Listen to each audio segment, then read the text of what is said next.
Do you love your wife? Yes. Prove it. Like, what's the metric? Give me the number that helps me know, right? Because when you met her, you didn't love her.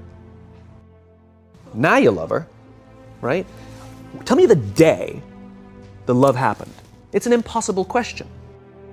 But it's not that it doesn't exist, it's that it's much easier to prove over time, right?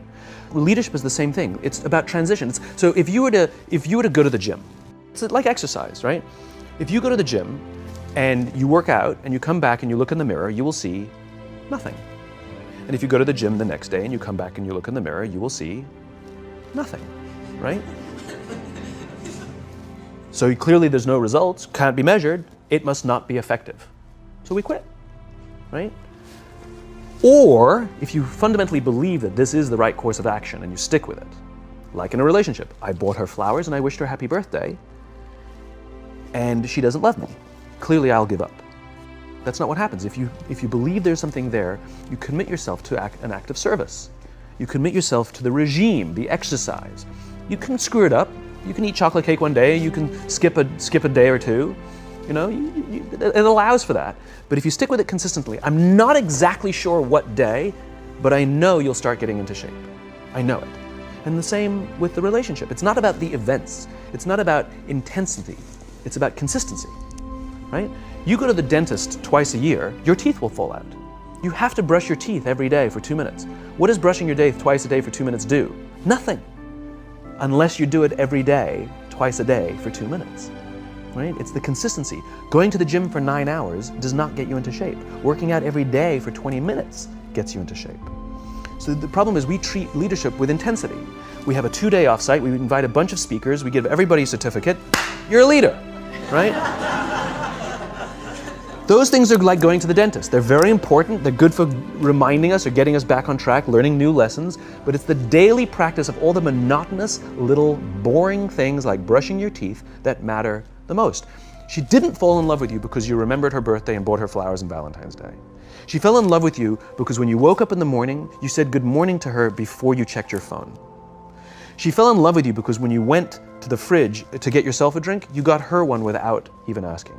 She fell in love with you because when you had an amazing day at work and she came home and she had a terrible day at work, you didn't say, yeah, but let me tell you about my day. You sat and listened to her awful day and you didn't say a thing about your amazing day. This is why she fell in love with you. I can't tell you exactly what day, and it was no particular thing you did. It was the accumulation of all of those little things that she woke up one day and as if she pressed a button, she goes, I love him, right? Leadership is exactly the same. There's no event. There's no thing I can tell you you have to do that your people will trust you. It just doesn't work that way. It's an accumulation of lots and lots of little things that anyone by themselves is innocuous and useless. Literally, pointless by themselves. People will look at little things that are good leadership practices and say, that won't work, and you're absolutely right. But if you do it consistently, and you do it in combination with lots of other little things, like saying good morning to someone, that looking them in the eye. My friend George, who's a 3-star general in the Marine Corps, he says his test for leadership, and I love this, he goes, his test for a good leader is if you ask somebody how their day is going, you actually care about the answer. The number of times we're walking to a meeting, we're rushing, we go, how are you? Not good, I gotta get to you later, I'm late for a meeting. Right. If you ask the question, you were standing there and you were listening to the answer. It's those little innocuous things that you do over and over and over and over that people will say, I love my job. Not I like my job. I like my job means, yeah, the challenge is great, they pay me well, I like the people. I love my job means, I don't want to work anywhere else. I don't care how much somebody else is willing to pay me. I'm devoted to the people here, and I care desperately about the people here as if they were my family. In business, we have colleagues and coworkers. In the military, they have brothers and sisters. That's how they think of each other.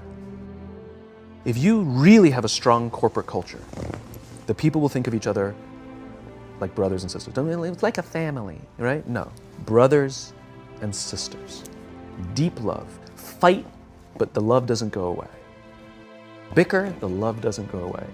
And I'll fight with my sister, but if you threaten my sister, you're gonna have to deal with me, right? We'll fight internally, we'll bicker with each other, but nobody's gonna hurt each other, and if anything from the outside shows up, you're looking at a unified front.